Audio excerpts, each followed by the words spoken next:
कब तक बोझ संभाला जाए, द्वंद कहाँ तक पाला जाए, दूध छीन बच्चों के मुख से क्यों नागों को पाला जाए। दोनों ओर लिखा हो भारत, सिक्का वहीं उछाला जाए। तू भी है राणा का वंशज, फेंक जहां तक भाला जाए, फेंक जहां तक भाला जाए।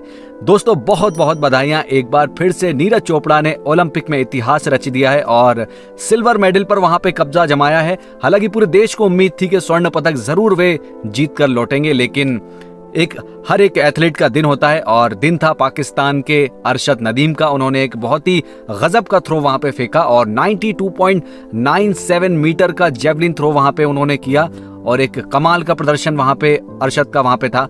लेकिन उसके बावजूद दबाव में नहीं आए नीरज चोपड़ा और 89.45 मीटर का थ्रो वहां पे करते हैं और सिल्वर मेडल पर अपना कब्जा जमाते हैं।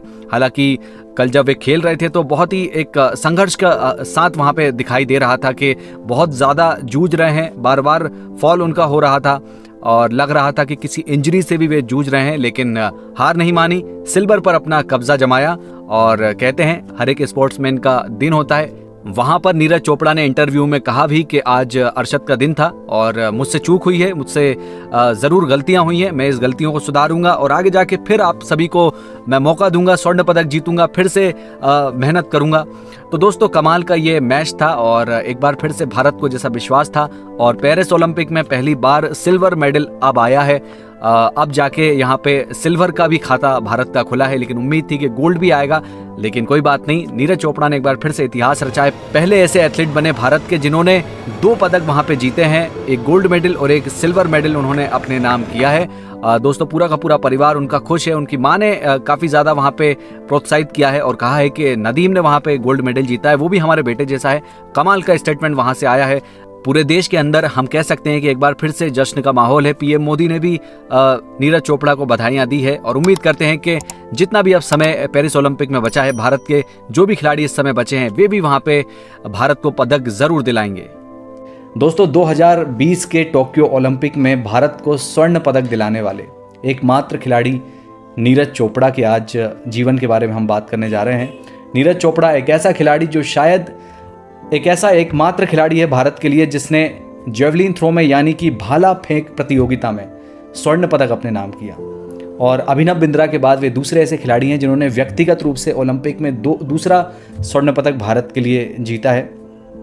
कई सारे खिलाड़ी हैं जिन्होंने भारत के लिए ओलंपिक में आज तक पदक जीते हैं, जिसमें अभिनव बिंद्रा हैं या पीवी सिंधु हैं या गगन नारंग हैं या विजय कुमार हैं या राज्यवर्धन सिंह राठौर हैं। बहुत सारे तमाम खिलाड़ी हैं, MC मैरी कॉम हैं, लेकिन स्वर्ण पदक जीतने वाले खिलाड़ियों में सिर्फ 2 खिलाड़ी भारत के। 140 करोड़ का देश हमारा, अब तक सिर्फ 2 स्वर्ण पदक व्यक्तिगत रूप से। एक है शूटिंग में अभिनव बिंद्रा और दूसरे हैं जेवलिन थ्रो में यानी कि भाला फेंक में नीरज चोपड़ा। दोस्तों नीरज चोपड़ा एक ऐसी शख्सियत है जो शायद बहुत ही छोटे से बैकग्राउंड से निकल के, हरियाणा के एक छोटे से गांव से निकल के आज अंतर्राष्ट्रीय स्तर पर उन्होंने जो अपनी पहचान बनाई और भारत का जो नाम उन्होंने ओलंपिक के अंदर किया है वो शायद इससे पहले किसी भी खिलाड़ी ने नहीं किया है। हम ये भी कह सकते हैं कि एक खेल को पहचान दिलाने वाले खिलाड़ी हैं। जेवलिन को कोई नहीं जानता था और जब नीरज चोपड़ा ने 2020 के टोक्यो ओलंपिक में वो स्वर्ण पदक हासिल किया, उसके बाद जब वे पोडियम पे खड़े होते हैं, स्वर्ण पदक लेते हैं, उसके बाद तमाम जो करोड़ों लोग भारत की खुशी से एकदम लहर भारत में दौड़ जाती है और उन्हें जब गोल्ड मेडल दिया जाता है, गोल्डन बॉय वो बन जाते हैं। उसके बाद देखते ही देखते ट्रैक एंड फील्ड में भारत के लिए पहला स्वर्ण पदक नीरज चोपड़ा अपने नाम करते हैं और भारत को गौरवान्वित करते हैं। दोस्तों कहानी बहुत ही शानदार है। आज हम शुरुआत से बात करेंगे नीरज चोपड़ा के सफ़र के बारे में, कहाँ वे जन्मे, कहाँ उन्होंने अपनी शिक्षा पूरी की, कैसे भाला फेंक में वे आए। दोस्तों आज हम शुरू से बात करेंगे नीरज चोपड़ा की। नीरज चोपड़ा का जन्म 24 दिसंबर 1997 को हरियाणा के पानीपत के पास एक छोटा सा गांव है खंडरा, वहां पे उनका जन्म होता है। उनके पिता का नाम सतीश कुमार होता है और उनकी मां का नाम सरोज देवी होता है। दोस्तों नीरज चोपड़ा एक ऐसी फैमिली से बिलोंग करते हैं जिसमें करीब 19 से 20 लोग आज उनके परिवार में रहते हैं। उनके पिताजी के साथ साथ उनके 3 और चाचा जी हैं जो उनके साथ में रहते हैं और पूरा का परिवार एक साथ रहता है। उनके काफ़ी सारे कजिन्स ब्रदर भी जो उनके चाचा के बच्चे हैं वे भी उनके साथ में रहते हैं और सबसे बड़े अपने घर के बेटे हैं और परिवार में बहुत ही लाड़ प्यार से उन्हें पाला गया। उसके बाद जब वे हम सभी जानते हैं कि बहुत ही एक किसान फैमिली से हैं, उनका पूरा का पूरा परिवार खेती किसानी में लिप्त रहता है, घर में गाय भैंस ये सारी चीज़ें हैं, तो घर में दूध घी दही पनीर ये सब उनको शुरू से ही उनके घर में काफ़ी ज़्यादा मात्रा में हुआ करता था। अब एक ऐसी किसान फैमिली से नीरज चोपड़ा बिलोंग करते थे, तो काफ़ी ज़्यादा इन सब चीज़ों को भी वे शुरू से ही खाया करते थे। मजबूत कद काठी के शुरू से ही थे, और जब 10 या 11 साल के वे होते हैं उस समय उनका वज़न काफ़ी ज़्यादा बढ़ जाता है, करीब 75-80 किलो के आसपास उनका वज़न होता है। और परिवार को काफ़ी ज़्यादा चिंता उस समय होती है कि यार इतना ज़्यादा वेट नीरज का बढ़ गया है, आगे जाके और क्या होगा। तो परिवार काफ़ी ज़्यादा चिंता वहाँ पे जताता है। तो उनके जो चाचा जी होते हैं उन्हें व्यायामशाला में भर्ती करा देते हैं कि भाई तुम यहाँ पे दौड़ो भागो और व्यायाम करो, शायद इससे तुम्हारा वेट कंट्रोल हो जाए। और थोड़े दिनों के बाद में उनके चाचा जी उन्हें एक स्टेडियम में लेके जाते हैं जहाँ पे कई सारे लोग दौड़ भाग कर रहे हैं, कई सारे लोग अलग अलग खेलों की वहाँ पे ट्रेनिंग कर रहे हैं, प्रैक्टिस कर रहे हैं। तो उनके चाचा जी कहते हैं कि ये ट्रैक है और यहाँ पे तुमको ये इतने मीटर दौड़ना है, इतने मीटर भागना है। तो ये सब उनके चाचा जी स्टार्टिंग में करते हैं। अब ये सारी चीज़ें होती हैं, लगभग 11 साल की उम्र नीरज चोपड़ा की उस समय होती है। उनकी जो स्कूली शिक्षा होती है वो वहाँ के BVN पब्लिक स्कूल में अपनी पढ़ाई वे करते हैं। और इसी के साथ साथ जब 11 साल के थे तो वे अपनी दौड़ भाग करने के लिए स्टेडियम में जाते हैं, जो कि उनके चाचा जी उनको लेके जाते हैं। अब वहाँ पे वे एक खिलाड़ी जो कि हरियाणा को रिप्रेजेंट करते थे, जयवीर चौधरी, वे उन्हें देखते हैं। उनका बहुत सारे खेल वहाँ पे लोग खेल रहे होते हैं, लेकिन किसी खेल पे उनका ध्यान नहीं जाता। सिर्फ एक खेल जब वे देखते हैं कि जयवीर चौधरी जी जो कि हरियाणा के खिलाड़ी थे, वे भाला फेंकते हैं और वो भाला काफ़ी हिलता डुलता हुआ आसमान में दिखाई देता है। तो काफ़ी ज़्यादा नीरज चोपड़ा को वो अच्छा लगता है और वे उसे पसंद करते हैं। थोड़े दिनों के बाद में वे जयवीर जी से मुलाकात करते हैं और कहते हैं कि सर मैं भी ये खेलना चाहता हूँ, मैं भी ये फेंकना चाहता हूँ, मुझे काफ़ी अच्छा लगता है। तो वे पहली बार भाला अपने हाथ में लेते हैं और थ्रो करते हैं। और दोस्तों आप यकीन नहीं मानेंगे, अपने पहले ही प्रयास में नीरज चोपड़ा करीब 40 मीटर का थ्रो वहाँ पे करते हैं। और इससे काफ़ी ज़्यादा जयवीर जो खिलाड़ी होते हैं वो प्रभावित होते हैं और उन्हें काफ़ी अच्छा लगता है कि यार इसने कोई भी ट्रेनिंग नहीं की और ये छोटा बच्चा है, उसके बाद भी इसने बहुत ही अच्छा थ्रो किया, शायद इसे ट्रेनिंग मिले तो ये बहुत अच्छा अपने जीवन में कर सकता है। तो यहाँ पे शुरुआत होती है नीरज चोपड़ा की उस सफ़र की। वे इसके बाद काफ़ी ज़्यादा प्रैक्टिस वहाँ पे करते हैं। जयवीर जी आगे जाके उनके कोच भी बनते हैं, वे उन्हें काफ़ी इनिशियली सिखाते हैं। और जब वे 13 साल के होते हैं तो उन्हें ताऊलाल स्पोर्ट्स कॉम्प्लेक्स में भर्ती करवाया जाता है, जो कि उनके घर से करीब 4 घंटे की दूरी पे हुआ करता था। नीरज चोपड़ा वहाँ पे जाते हैं और वहाँ पे अपना प्रशिक्षण लेते हैं। ताऊलाल स्पोर्ट्स कॉम्प्लेक्स में भर्ती होने के बाद वे करीब 55 मीटर तक का थ्रो वहाँ पे करने लगते हैं और देखते ही देखते वे काफ़ी ज़्यादा वहाँ पे अपने खेल में सुधार करते हैं। दोस्तों जब अंडर 16 लेवल पर लखनऊ में एक जूनियर लेवल की कॉम्पिटिशन किया जाता है तो वहाँ पे नीरज चोपड़ा पार्टिसिपेट करते हैं और काफ़ी ज़्यादा कमाल का प्रदर्शन वहाँ पे करते हैं। वे उस चैंपियनशिप को वहाँ पे जीतते हैं, जूनियर लेवल पे वे वहाँ पे विजेता बनते हैं। उसके बाद वे अपना पहला अंतर्राष्ट्रीय मुकाबला खेलने के लिए यूक्रेन जाते हैं, वहाँ पे वे युवा खेलों में वहाँ पे पार्टिसिपेट करते हैं। इसके बाद 2014 में वे बैंकॉक में यूथ ओलंपिक में भाग लेते हैं और पहला अंतर्राष्ट्रीय ओलंपिक में अपना मैच वे खेलते हैं और पहला अंतर्राष्ट्रीय पदक वहाँ पे वे अपने नाम करते हैं। इसके बाद 2014 में सीनियर नेशनल लेवल पर वे 70 मीटर का रिकॉर्ड अपने नाम करते हैं। उसके बाद 80 मीटर का विश्व रिकॉर्ड अपने नाम करते हैं और थोड़े ही दिनों के बाद कोलकाता में राष्ट्रीय ओपन चैंपियनशिप में स्वर्ण पदक अपने नाम करते हैं। तो दोस्तों इस तरह सीनियर लेवल पर नीरज चोपड़ा की शुरुआत हो जाती है और काफ़ी शानदार प्रदर्शन वहाँ पे नीरज चोपड़ा का रहता है।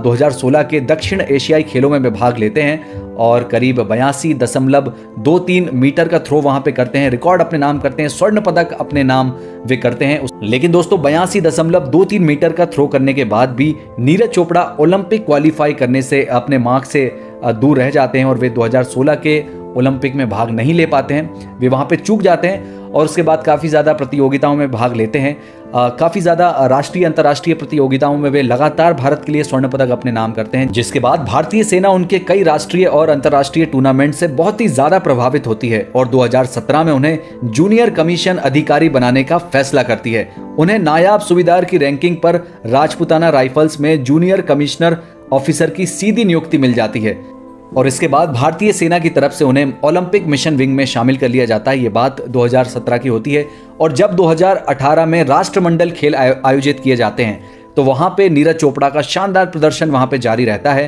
और करीब 86.47 मीटर का थ्रो वहां पे करते हैं, स्वर्ण पदक अपने नाम करते हैं। इसके बाद अगस्त 2018 में वे एशियाई खेलों में अपना व्यक्तिगत तौर पर सर्वश्रेष्ठ प्रदर्शन करते हैं और 88.06 मीटर का थ्रो वहां पे करते हैं और सर्वश्रेष्ठ उनका अब तक का प्रदर्शन वहां पे वे करते हैं। और दोस्तों इसके बाद 2019 में उन्हें चोट लग जाती है और करीब 8 से 10 महीने वे खेल से बाहर रहते हैं। काफ़ी ज़्यादा बड़ी इंजरी उनको होती है। इसके बाद 2020 का टोक्यो ओलंपिक भी होता है, लेकिन उससे ठीक पहले उन्हें बहुत ही बैड न्यूज़ वहाँ पे उनके परिवार के लिए, उनके खुद के लिए होती है कि उन्हें बहुत ही सीरियस इंजरी वहाँ पे होती है और करीब 8 से 10 महीने वे खेल से दूर रहते हैं।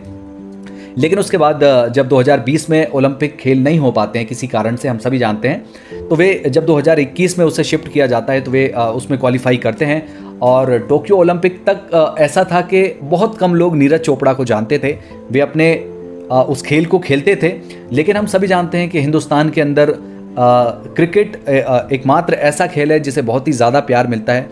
उसके अलावा फुटबॉल भी भारत में काफ़ी लोग जानते हैं, हॉकी भी जानते हैं, टेनिस जानते हैं, टेबल टेनिस जानते हैं, टेनिस जानते हैं, बैडमिंटन जानते हैं, लेकिन जैवलिन भारत में बहुत ही कम लोग वहाँ पे जानते थे कि इस तरह का भी कोई खेल होता है। इस खेल के अंदर कौन सा खिलाड़ी है जो भारत को प्रतिनिधित्व कर रहा है, बहुत सारे लोग वहाँ पे नीरज चोपड़ा को नहीं जानते थे। लेकिन जब टोक्यो ओलंपिक में वे 87.58 मीटर का थ्रो वहाँ पे करते हैं तो एक रिकॉर्ड वहाँ पे बनाते हैं और स्वर्ण पदक अपने नाम करते हैं। एक गौरव का दिन भारत के लिए होता है जब एक हरियाणा के छोटे से गांव का लड़का भारत को आज वर्ल्ड स्तर पर ओलंपिक में स्वर्ण पदक भारत को दिलाता है। अभिनव बिंद्रा के बाद पहले ऐसे खिलाड़ी बनते हैं जो भारत को स्वर्ण पदक दिलाते हैं और एथलेटिक्स और फील्ड ट्रैक में पहले ऐसे खिलाड़ी बनते हैं जो भारत के लिए स्वर्ण पदक जीतते हैं। ये काफ़ी गौरव का विषय वहाँ पे होता है।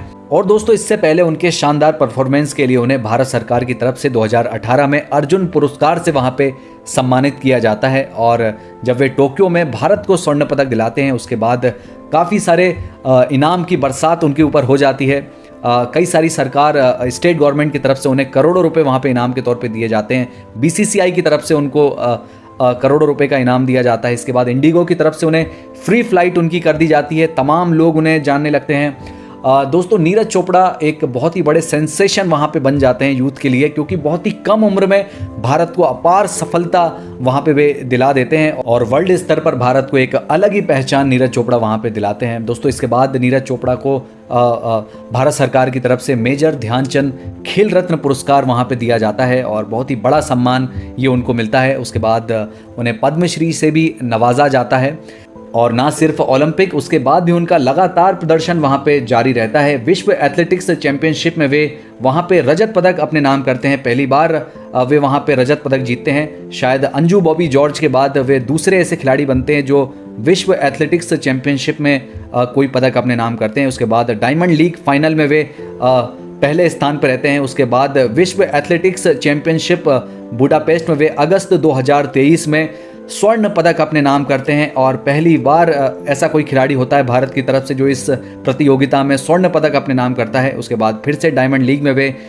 दूसरे स्थान पर रहते हैं। एशियाई खेलों में वे स्वर्ण पदक अपने नाम करते हैं। लगातार वे अपने प्रदर्शन से सबको प्रभावित करते हैं और इसके साथ साथ वे 2024 के पेरिस ओलंपिक में क्वालिफाई कर जाते हैं। दोस्तों अगर उनकी पर्सनल लाइफ की बात करें तो बहुत ही सरल व्यक्तित्व के धनी यहाँ पे हम कह सकते हैं कि नीरज चोपड़ा हैं। बहुत ही सरल मिजाज, एक ऐसा व्यक्ति जो बहुत ही कूल है, बहुत ही ज़्यादा फैमिलियर है। अपने परिवार को लेके वे काफ़ी ज़्यादा उत्साहित रहते हैं, अपने परिवार से काफ़ी ज़्यादा कनेक्टेड वे पाते हैं। उनके घर में दादा दादी हैं, सभी उनके चाचा चाची, सभी के साथ मिलजुल कर वे रहते हैं। एक किसान परिवार से आते हैं और हम सभी जानते हैं कि बहुत ही एक इनोसेंट गाय हम कह सकते हैं कि अभी तक कोई भी किसी भी लड़की के साथ उनके अफेयर की चर्चा आज तक सुनाई नहीं दी गई है।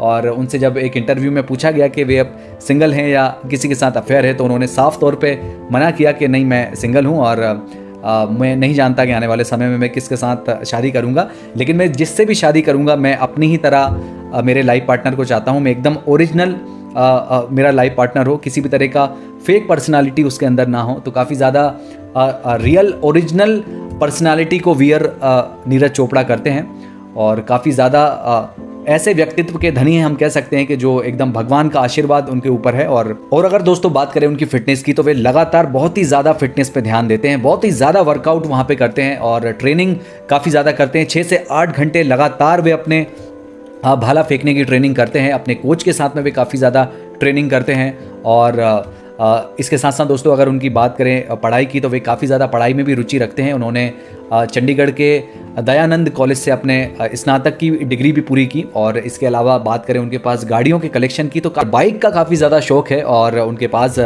सबसे शुरू में उनके पास एक पल्सर 220 हुआ करती थी, लेकिन जब से उन्होंने ओलंपिक गोल्ड मेडल जीता उसके बाद उन्होंने एक हार्ली डेविशन की गाड़ी वहाँ पे परचेस की और काफ़ी ज़्यादा पसंद करते हैं गाड़ी चलाना। तो दोस्तों ये थी कहानी ओलंपिक चैंपियन नीरज चोपड़ा की, एक ऐसे व्यक्ति की कहानी जो हरियाणा के एक छोटे से गांव से निकलता है, किसान परिवार से निकलता है और भारत को वर्ल्ड स्तर पे पहुंचाता है, ओलंपिक में गोल्ड मेडल अपने नाम करता है। बहुत ही ज़्यादा इनकी रोचक इनकी कहानी है।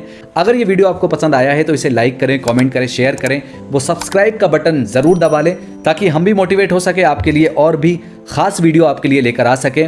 मिलते हैं एक और खास वीडियो के साथ, तब तक के लिए जय हिंद, जय भारत, नमस्कार।